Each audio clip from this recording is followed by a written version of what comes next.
So that is something that we really would like to clarify. And the Task Force USIG o PNP has pointed out in their recent report that of so many quote-unquote media killings, it is possible to isolate only a few that truly involve bona fide media practitioners. We do not depreciate the value of human life, whatever the occupation of the victim may be. But just to point out that in the context of our discussions, we really have to clarify that not all so-called media killings are justifiably so, because the people involved have been determined and ascertained not to be bona fide journalists or employees of media organizations. Yes, sir. I'll give you a recent example. There were two individuals that were killed in a drinking spree in Commonwealth, Quezon City a few months ago. And it was reported right away that these are two journalists. Upon closer investigation, they were identified with a certain tabloid that seemed to have only one or two issues and then went out of publication. And evidently, there was nothing about freedom of expression figuring as an issue in the crime that was committed. And yet, in the reportage, it gets bandied about that two journalists got killed. And of course, if there is some delay in arresting the perpetrators, then that would be taken anew as a reflection of government's inaction in crimes against journalists, quote unquote.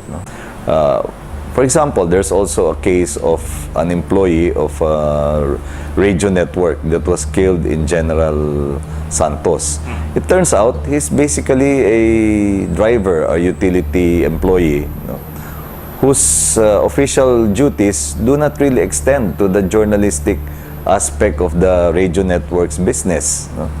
And yet, the killing, which is apparently related to personal dispute, was again labeled as a media killing.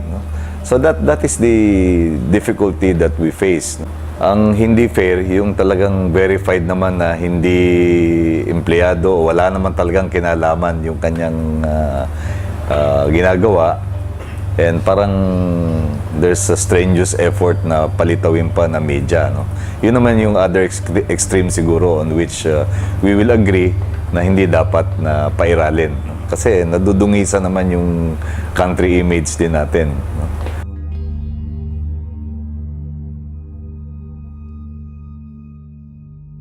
Kaya nga, segmenting it, DOJ is really in charge of working on the justice administration system. And I think they could tell us what are their specific actions. They have been giving us periodic updates on that as well.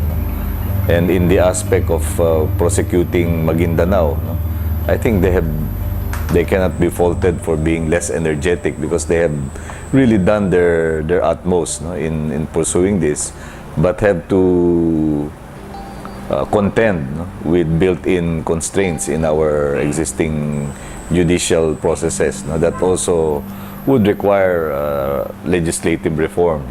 So that is another aspect, yung legislative reform. We continue to push for the passage of the Whistleblowers Act, which would also strengthen the hand of journalists in reporting anomalies and malfeasance in government. With regard to the high-profile killings, we have prosecuted the confessed killer of Jerry Ortega. He's been sentenced, except that the hunt for the masterminds continues. So, yun yung mga ginagawa ng pamahalaan. Perhaps the best that we can do is to create a climate where journalists would really feel safer, and where our people would express outrage, no? And send a strong signal to criminals, no, that they will not allow violence against journalists. That is what we would like to see happening, Ed. So I think there must be some kind of leveling of concerns here, no? What brings about that continuing mindset that media would really have to play the role of watchdog, no? Tinagalog ko pa nga, no? Di ba yung watchdog, aso, no? Yung aso nagbabantay sa tahanan sa gabi. Ang binabantayan ng aso, huwag makapasok yung magnanakaw. At kapag may magnanakaw, hahabulin niya yung magnanakaw na yon at sasaktan niya, no? Dahil pinapangalagaan niya yung kanyang yung tahanan ng kanyang amo. Tama bang i-characterize pa rin na yung ating pamahalaan ngayon ay magnanakaw na nag-i-invade sa bahay ng mga mamamayan, na dapat ito ay sakmalin at habulin, no? Yun yung aking nais na maliwanagan, no? Na kung ganun pa rin ba, makatuwiran pa rin ba na ganun yung pananaw, no? Against government. Do the objective conditions obtaining then in martial law, which was 40 years ago, do they still obtain now?